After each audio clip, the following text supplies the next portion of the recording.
Hey YouTube, today is August 1st, Saturday, 2020, and I am one day late from recording this FFF review number 358.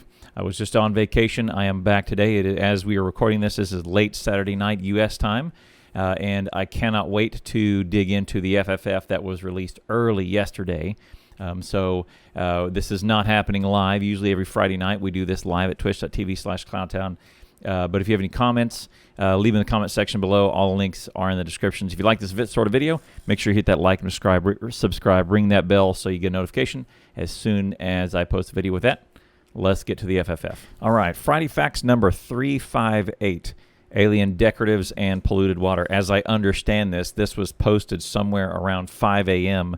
U.S. time, which means it was way early on Czech Republic time.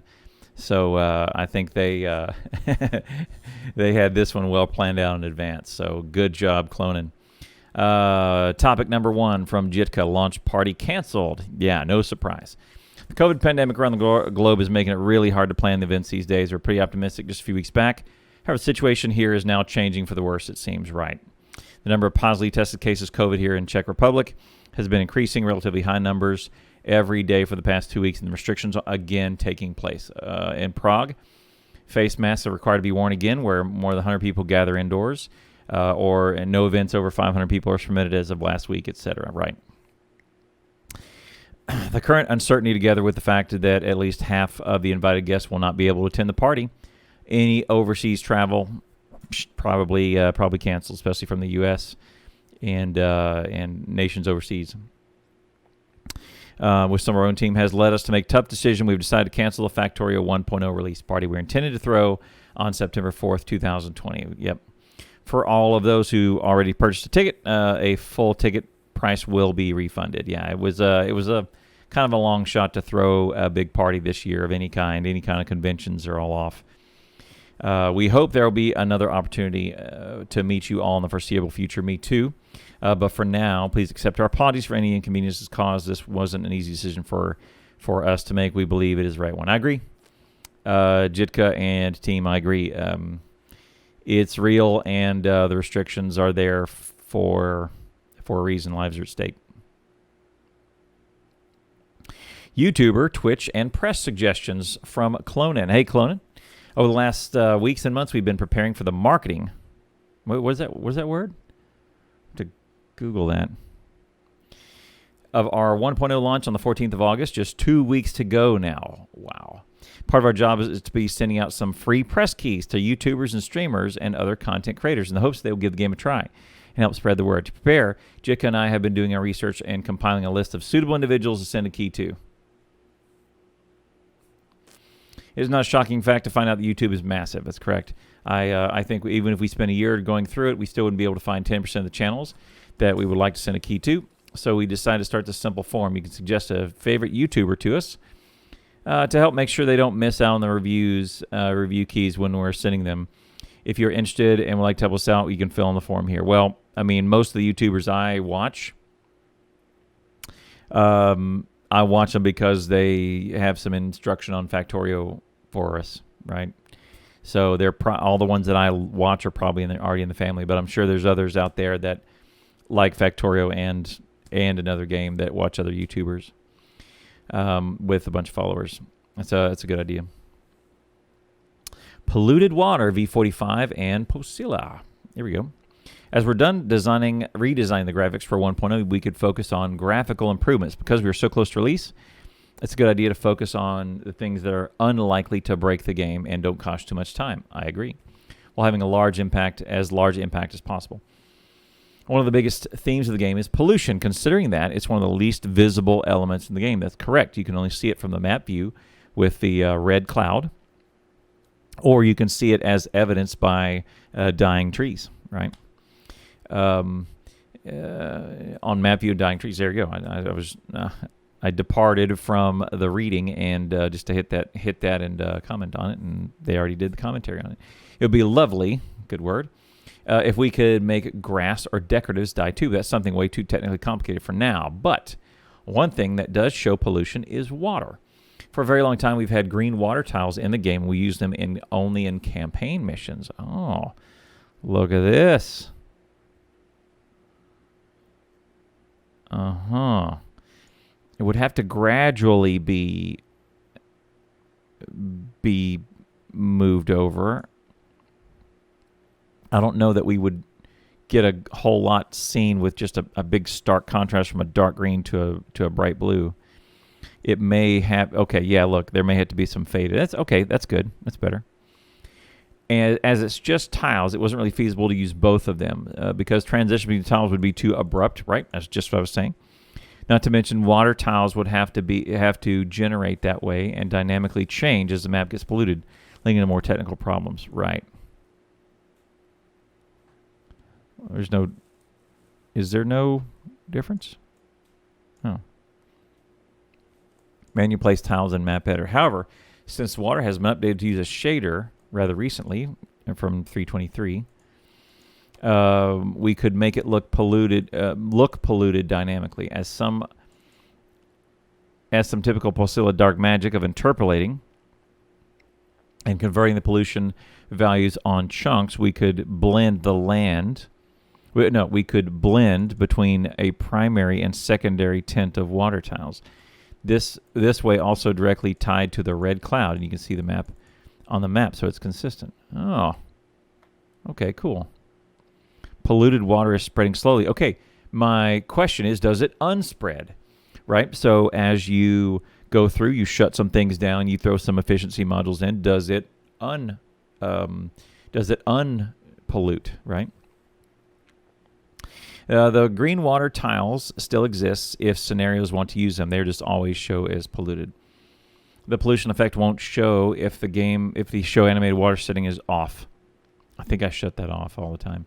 Or if pollution is disabled in the map settings. Mods can also adjust or disable the effect by changing its secondary water tints in the top prototypes. That's mine. My question is, does it unpollute as you clean up your factory? Because that's the thing.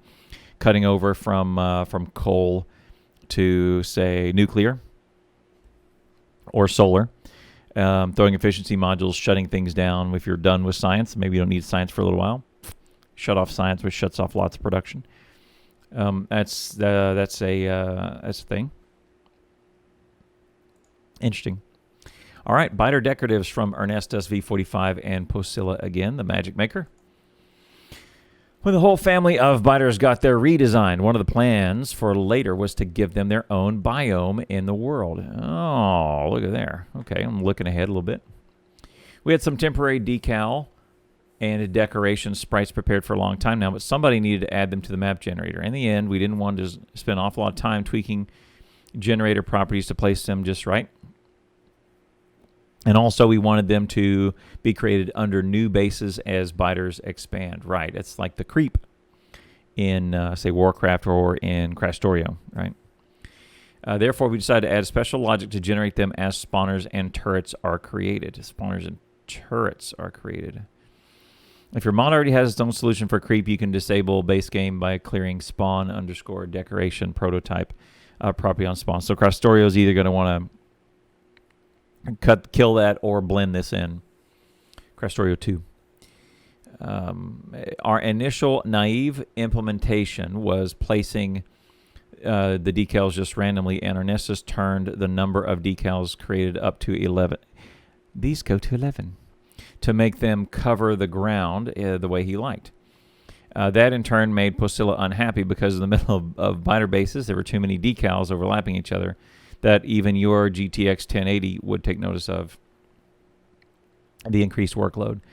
And a laptop with an integrated GPU would fall to its knees, right?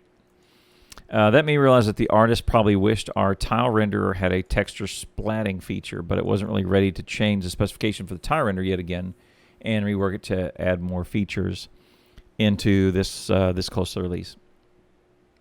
We also really didn't want to add an option to disable the rendering of the decals that together with together with already existing option to disable decoratives would make terrain look completely plain. I kill decoratives all the time. I don't need it. Maybe if I'm playing casually, I'll turn them on or play with subs. Usually I shut those off. Speedruns for sure.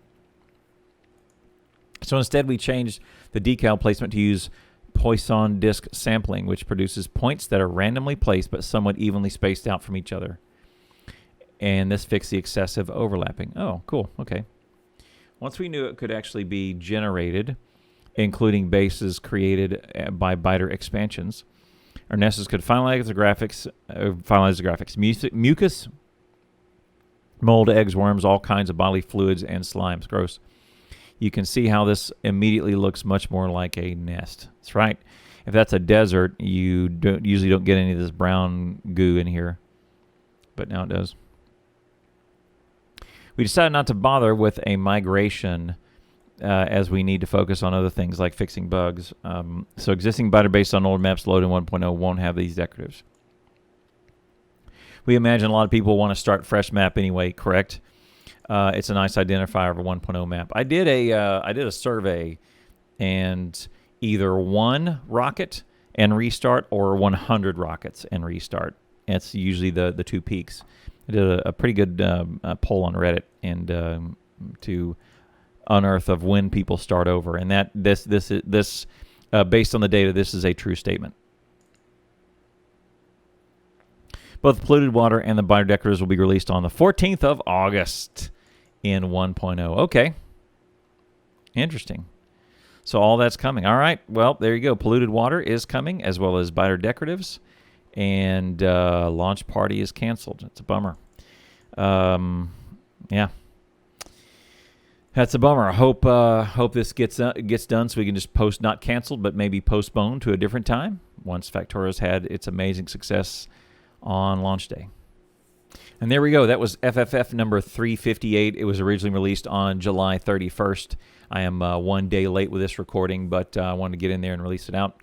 Thank you very much for watching this video. And bummer that launch party is canceled, but looks like we got a couple more features coming in with 1.0, a couple of decoratives anyway.